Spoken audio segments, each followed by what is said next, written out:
I don't care if his granny fell from the stairs. I don't care if his granny choked on the pork chop. I don't care if his evil blind granny is calling for him on her deathbed. If a guy likes you, he will find a way to see you. It's just that simple.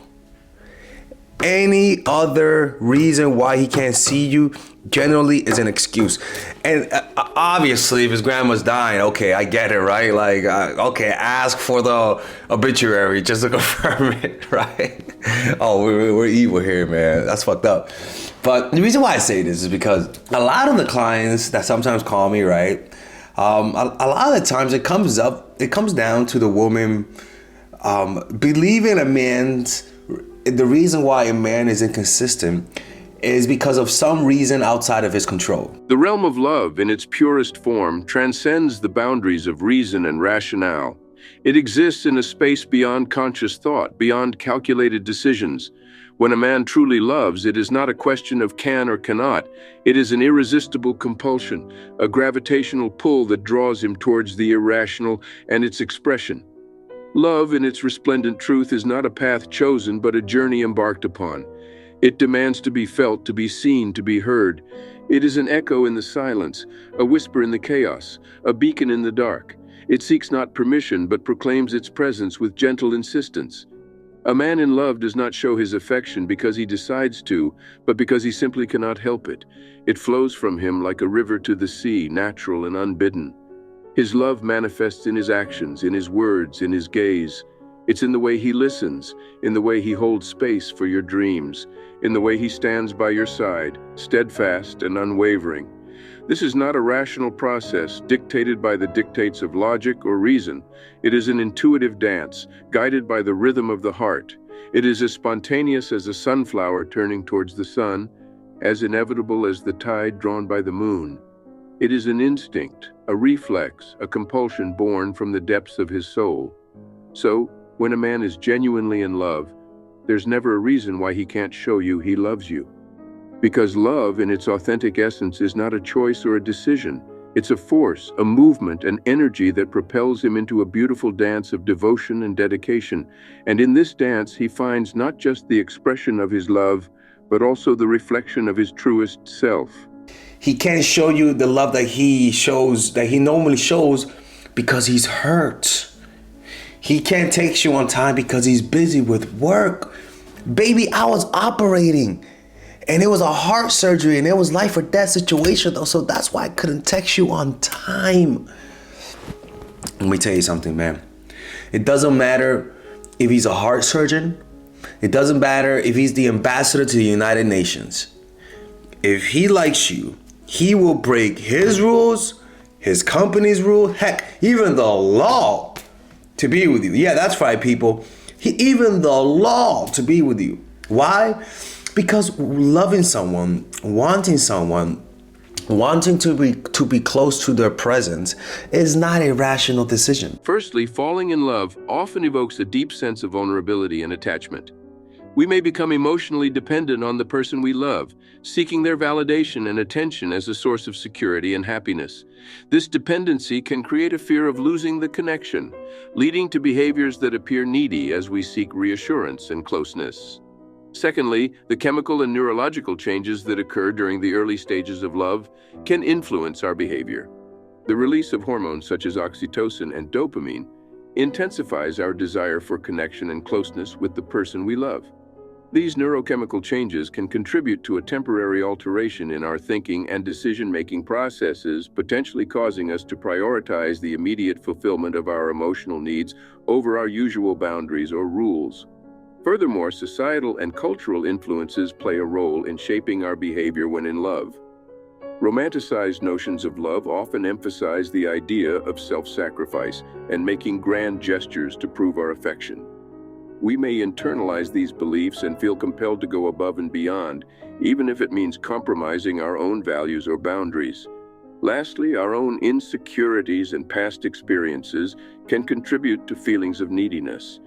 If we have experienced rejection or abandonment in the past, we may be more inclined to seek constant validation and reassurance from our partner. In an attempt to prevent history from repeating itself, we may be driven to break our own rules or act in ways that we believe will secure the love and commitment of the person we are infatuated with. It's not a decision that's 1+1.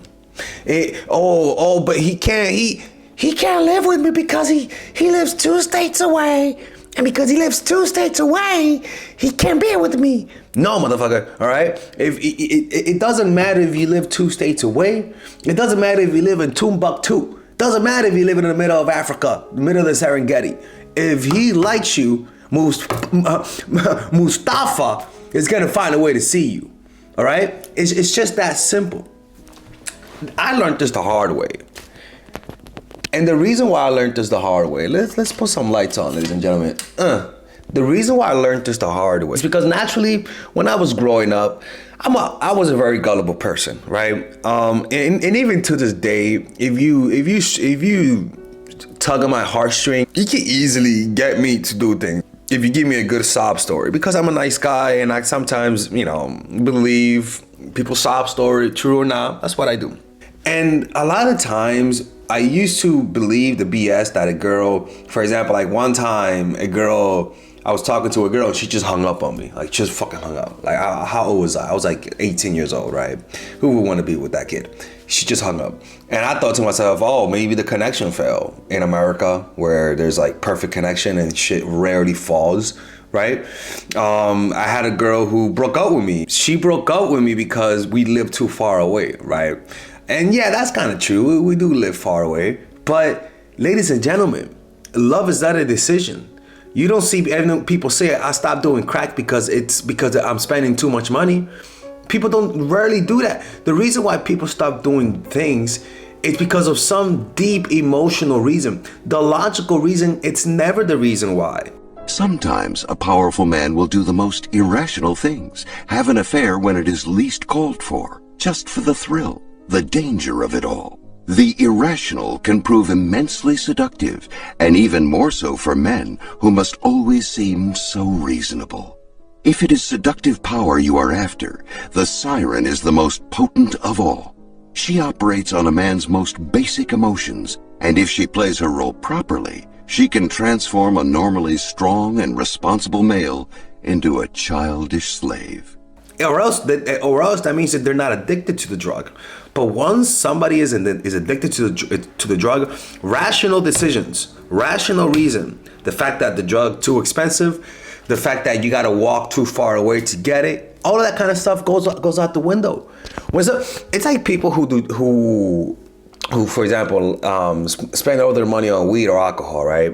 You ask them, hey, Bob, the druggie, you want to go to a concert? And he'll tell you no because he's broke, right? But if you ask him, hey, you want to do crack? You'll be like, okay, let's go get some money. And the reason why is because two different value system. Whatever you value the most is what you're going to spend your money on. Psychologically and neurologically, our spending patterns reflect our values because money represents a finite resource that requires allocation. When we make purchasing decisions, our brains engage a complex interplay of cognitive and emotional processes. These processes involve the prefrontal cortex, which is responsible for decision-making and assessing value, and the limbic system, which regulates emotions. Our values, shaped by personal beliefs, experiences, and societal influences, guide our preferences and priorities. As a result, we tend to allocate our financial resources towards what we deem important and valuable. This can be observed through the choices we make when spending money. For example, if someone highly values health and fitness, they may allocate a significant portion of their budget towards gym memberships, nutritious food, or fitness equipment.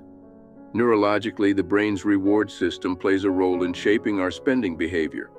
When we encounter something that aligns with our values, such as a product or experience that brings us joy, the brain releases dopamine, a neurotransmitter associated with pleasure and motivation. This dopamine release reinforces the connection between our values and the positive feelings obtained from acquiring items or engaging in activities that align with those values. Furthermore, our spending patterns can also reflect our desires and aspirations. For instance, if someone values self-expression and creativity, they may invest in art supplies, musical instruments, or attend workshops that enhance their creative skills. By examining where someone's money goes, we can gain insights into what they prioritize and value in their lives. Whatever you value the most is what you're going to put most effort to. Whatever you value the least is what you're going to give more excuses to. Whatever you value the least is what you're going to find a reason not to do. You're going to find rational reasons. You're going to rationalize why you don't want to do certain things. So it's the same thing when a guy loves you. Even if he says, "Oh, I don't chase girls." Really? You really gonna believe that? You really think he doesn't chase you because he has a rule that says he doesn't chase women? Come on, man, stop it.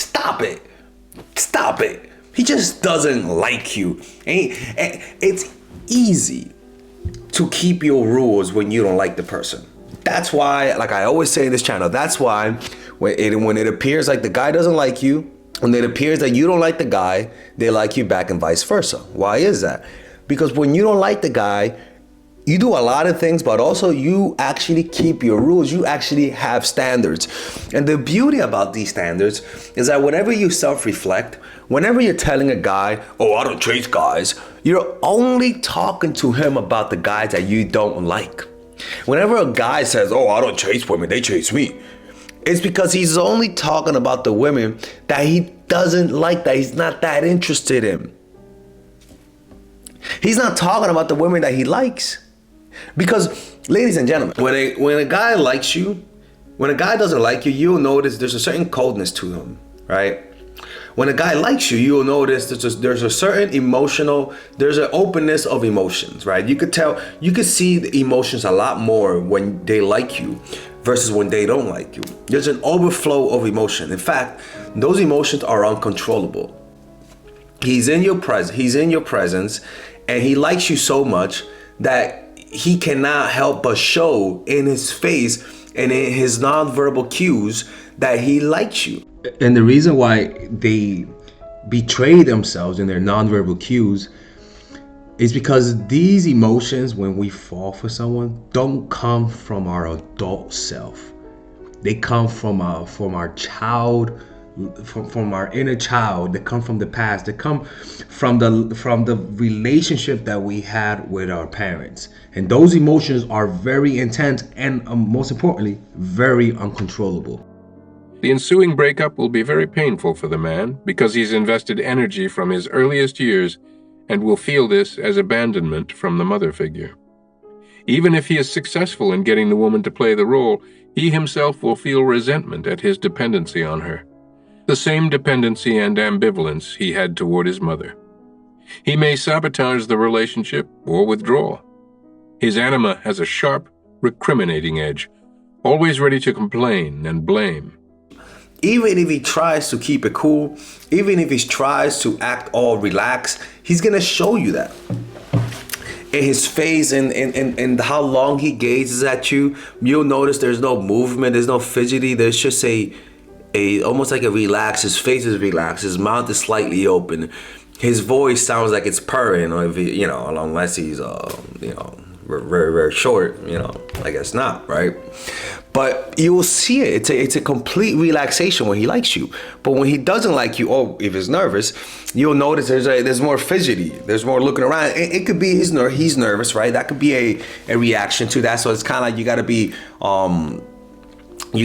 aware of that. But when they like you, it's obvious, man. It's obvious. You don't have to ask if he likes you or not. And the reason why this happens is because imagine that you are trying to quit a drug, and there is a moment when you're like, you know what? I've done too much of this. Let me try to quit. And you try to quit, right? And you even make the decision to quit. And then the moment comes when you want to do it. And the compulsions start coming up. And those compulsions are experienced in the form of images, internal movies, and physical sensations, where this person is going to start imagining taking the drug. And in his mind, he'll start feeling the effects of the drug in his mind. Heck, he might even fall asleep and imagine taking the drug and even feeling the high in the sleep, right? That does happen. You know how when you have wet dreams, you also have those types of dreams, right? High dreams, I call them. And you'll wake up with the sensation that you just got high, but now you're only left with the desire to get high, right? So it's something that when he likes you, his self-control goes, the more he wants you, the lower his self-control. The more he likes you, the more you'll notice he'll start doing things that goes against the person he's presenting to you. The essence of seduction is constant. Never be forceful or direct. Instead, use pleasure as bait, playing on people's emotions, stirring desire and confusion, inducing psychological surrender. In seduction as it is practiced today, the methods of Cleopatra still hold. People are constantly trying to influence us, to tell us what to do, and just as often, we tune them out, resisting their attempts at persuasion. There is a moment in our lives, however, when we all act differently. When we are in love, we fall under a kind of spell. Our minds are usually preoccupied with our own concerns. Now they become filled with thoughts of the loved one. We grow emotional, lose the ability to think straight, act in foolish ways that we would never do otherwise. If this goes on long enough, something inside us gives way. We surrender to the will of the loved one and to our desire to possess them. He might present to you this relaxed person, this man who doesn't chase, this man who doesn't over pursue a woman, but you'll notice in his behavior something the complete opposite is happening. He might be acting more like a kid, more emotional, more irrational. He might be acting more jealous. He might pout a little bit more. He might be texting you really fast. Every time you text him, he might be responding to you very quickly, right? Especially when you pull away.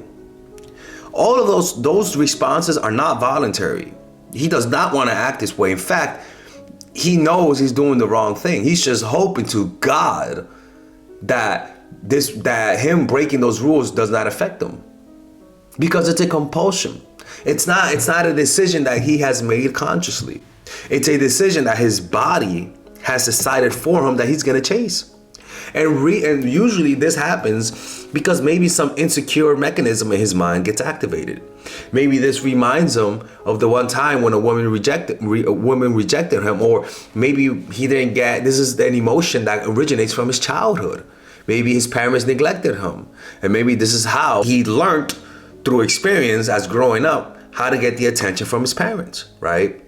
Everyone has scars, repressed desires, and unfinished business from childhood. Bring these desires and wounds to the surface. Make your victims feel that they are getting what they never got as a child, and you will penetrate deep into their psyche, stir uncontrollable emotions. Now you can take your victims past their limits, getting them to act out their dark sides, adding a sense of danger to your seduction. Usually the more insecure he is, the more he's gonna start acting irrational, the more he'll start chasing, the more needy he'll get around you. And the thing is that this is a fucked up part, we have to trust that. Because we overestimate how secure people are.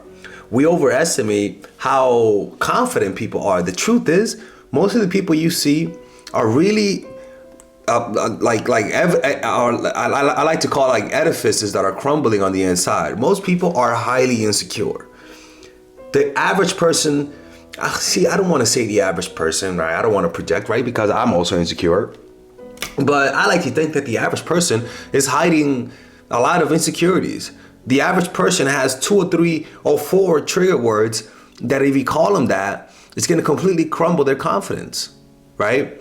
Like we all have an internal machine, which is our self-esteem and our self-image. And everything that we do and feel and react, all of our reactions come from that engine, which is our self-esteem, right? And this self-esteem is created through the feedback we get from our parents and peers when we're growing up, right? And also how we react to our mental faculties. Self-esteem plays a significant role in shaping our nonverbal cues. It acts as a hidden internal motor that influences our unconscious reactions and controls various aspects of our nonverbal communication, including voice tone, body language, facial expressions, and more. When we have high self-esteem, we tend to project confidence and positivity through our nonverbal cues. Our body language might be open, relaxed, and assertive. We maintain eye contact, speak with clarity and conviction, and exhibit gestures that reflect self-assuredness. On the other hand, low self-esteem can manifest in our nonverbal behavior as well. Individuals with low self-esteem may display insecure body language, such as slouching, avoiding eye contact, or fidgeting. Their voice tone might be timid or uncertain, and their facial expressions may convey anxiety or self-doubt. The connection between self-esteem and nonverbal cues is rooted in our beliefs about ourselves. Our self-perception influences how we present ourselves to others, and these perceptions are reflected in our nonverbal communication. When we have a positive self-image and feel confident in our abilities, it shows through our nonverbal cues. Conversely, when we struggle with self-esteem issues, it can impact how we communicate nonverbally. And a lot of us have internal beliefs about ourselves that causes most of our reactions. For example, right? Let me show you my belief, right? When I was a kid, I was weird as fuck, people. Like, maybe I was weird in terms of you talking to me, but also I had my own weird interests. I didn't do the things that people did. I didn't dress the way people dress. I didn't listen to the music that people listen to. I was completely different from my peers in every aspect of the way. I was into meditation. I was into Christianity. I was into spirituality. I was into fasting, into reading about the Bible, into recruiting people to being Christians. I was into studying Buddhism on the side. I was into doing meditations like 4 or 5 hours a day, 3 hours sometimes on bad days, on the weekdays, on weekends, 6 hours a day, like just insanity, people. And because of that, as a kid, I grew up thinking that I was kind of a loser. Like, I remember that. Like, I was like, I guess most people, I like to play chess as a kid. I was into computer programming as a kid. Like, I wanted to be a computer engineer. And then that changed. And then I just wanted to be a Christian monk and just meditate and preach the word of God for the rest of my life. Like, I literally planned to live in poverty and just devote my whole life to spirituality. That was like my whole plan, right? As a 14-year-old, I remember envisioning being completely happy, living in a small room and praying as long as I have food, praying and reading the Bible for the rest of my life, right? Celebrate, not like I just living that normal, simple life. That was my goal. And so that I was very weird. And so I developed that, like I remember, like I noticed that sometimes when I get rejected, the feeling of being a loser activates a automatic response in me, right? It's almost like fuck, man. Like, I say to myself, man, I'm a loser. God damn it, man. I'm such a loser. I say that to myself, right? And I noticed that it creates almost like a cascading response. Like, it's almost like in programming we call that a function. It's like a function or like a package response that we can't help. It's like a complete package. It's like you're forced to buy a package of emotion when this gets like activated. And over the years, it's decreased, but it never goes away, right? That's what I noticed. For some reason, it never goes away. It decreases, but it never goes away, and that's my own cross. In the labyrinth of the human brain, a symphony of neurochemical interactions creates the essence of our experience. Words, particularly those associated with trauma or intense emotional experiences, can act as triggers, setting off a cascade of neurochemical responses that are remarkably consistent and predictable. At the core of this phenomenon is our brain's survival mechanism. When we encounter a trigger word, our amygdala, the brain's alarm system, recognizes it as a threat. This initiates the release of stress hormones like cortisol and adrenaline, which prepare our body for a fight-or-flight response. Simultaneously, the hippocampus, our memory center, retrieves memories associated with the trigger word, intensifying the emotional response.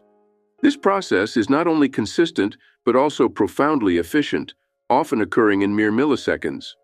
The stark uniformity of this response across different individuals underscores the deep-rooted nature of our survival instincts and the power of language in activating them.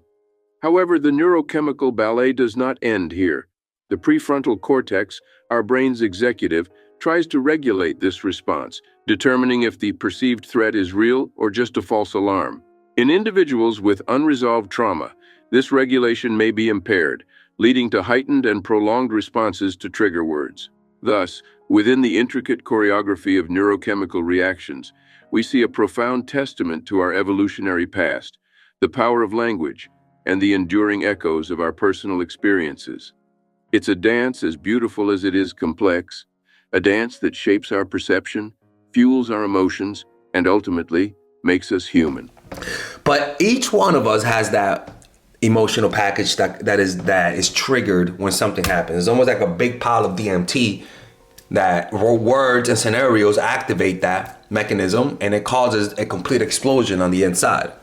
And this naturally causes you to start behaving not out of character, but true to yourself. Because deep down, that's who you really believe who you are. That's who you really believe who you are. All of those thoughts that you say, those little insults you tell yourself, that little belief that you have about yourself, that maybe you're not good enough, maybe you're not that attractive, maybe I am that ugly. All of those thoughts, you know what they are. And when somebody isn't giving us the attention that we feel like we deserve, our brain goes to that thought, to that belief. And you could try to escape it, but you can't. You can't outrun that beast. You can't outrun your shadow. That's part of who you are, because that's been with you ever since you were a kid. It was ingrained in you in your most impressionable years, and you can't change that. You can only make friends with it, right? At least that's for my opinion. And it's something that, for example, like this happens a lot when I travel, right? And it's kind of like, you might think like, wow, Alexis, really? Like, you go through that? Yeah, I do, right? Like sometimes I'll get jealous, right? I'll see like if I'm like at a hostel and I see a girl that I like and somebody else gets her, I'll feel kind of jealous, right? And it'll affect me. What I've noticed is that as long as I relax and meditate and perform loving kindness meditation, this pain turns into self-love and peace. And if you want to learn about loving kindness meditation, you can check out the video that I've posted. It's been a few weeks. It's about how to develop feminine energy through meditation. Or you could purchase my course, Emotional Mastery, which is a 6-week course in order to help you develop a meditation practice. And I also have a section on it where we talk about loving kindness meditation. But it's an undeniable thing that it will come up. And through meditation, I've learned to be friends with it, right? Because I'm a human being. If it wasn't for that meditation, you know what I would do? I would naturally start chasing women. I would naturally go back to an ex. I would naturally start hitting up the last girl who rejected me. And that's as a coping mechanism, because maybe as a kid, trying to get my parents' attention after maybe they rejected me, or after maybe I felt down, was my reaction, right? Looking for some form of connection. And so every man has this, and this mechanism of the mind, when you trigger that insecurity, causes people to say, fuck these fucking rules. I'm gonna do whatever the hell I wanna do just to relieve this feeling, because it hurts. Pain, in its raw and unfiltered form, is a universal language that transcends cultural barriers and personal experiences. It's a poignant reminder of our human condition, an intrinsic part of our existence. Yet within its sharp contours, it carries an unlikely gift, the profound ability to catalyze action. Pain, whether physical or emotional, is more than just an unpleasant sensation. It is an urgent clarion call from deep within our being, signaling that something is amiss and needs our immediate attention. This discomfort, this sense of wrongness, compels us to move, to change, to act. It is a primal mechanism etched into our DNA through millennia of evolution, designed to ensure our survival. In the theater of the mind, pain takes on an even more compelling role. The sting of failure, the ache of disappointment, the agony of loss. These are not just feelings, but powerful motivators that drive us to overcome, to learn, to grow. These emotional upheavals shake us out of complacency. igniting a spark within that fuels our desire for transformation. At the core of this phenomenon lies the fundamental principle of pain and pleasure. As sentient beings, we are hardwired to avoid pain and seek pleasure. But the allure of pleasure often pales in comparison to the urgency of pain. The immediacy of pain, its stark and undeniable reality, instills in us an "I must change" attitude, propelling us towards action with an intensity that pleasure often fails to elicit. And so, pain, in its harsh yet transformative nature, becomes a profound motivator. It is the chisel that shapes us, the fire that refines us, the shadow that highlights the light. It pushes us to our limits, then shows us we have none.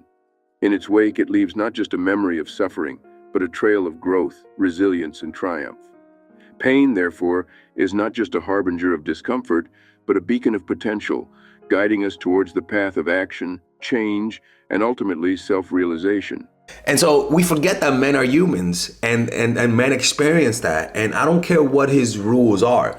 Whenever that deep emotional scar from the past is activated and they feel it, which is usually experienced through waiting, by you just waiting, by you just not doing nothing, by you standing up to your standards, by you not chasing when he's telling you to chase. For example, I have women who tell me who tell me that guys be like, oh, you know, let's hang out, let me know tomorrow where you want to go. Like, I'm like, isn't he the one that's supposed to tell you that? Why are you the one telling him where you want to go? Anyways, like he'll start breaking his rules because he's feeling this uncontrollable feeling from his childhood.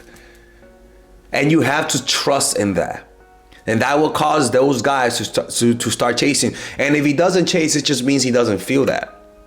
And it doesn't mean that oh, he's broken. And he's a broken man and that's why he doesn't feel it. So that means I have to help him. Motherfucker, you better not help him. God damn, Melissa, I was trying to help everyone. Jesus Christ. It just means he doesn't like you. All right?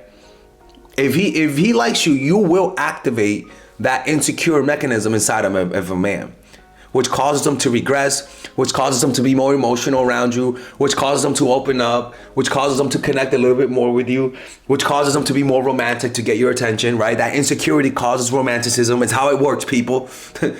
Without insecurity, man wouldn't be romantic. Remember that, people. Jesus.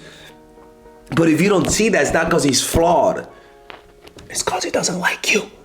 It's not because you have to rescue him. It's because he doesn't like you. It's not because he's strong-willed and he doesn't chase a woman. It's because he doesn't like you. It's that simple, people. All right? Like, does that make sense, people? Like, it's that simple. Like, and that's the reality that a lot of people are just denying. What can you do? This is actually such a truth, people. You have to believe what I'm saying.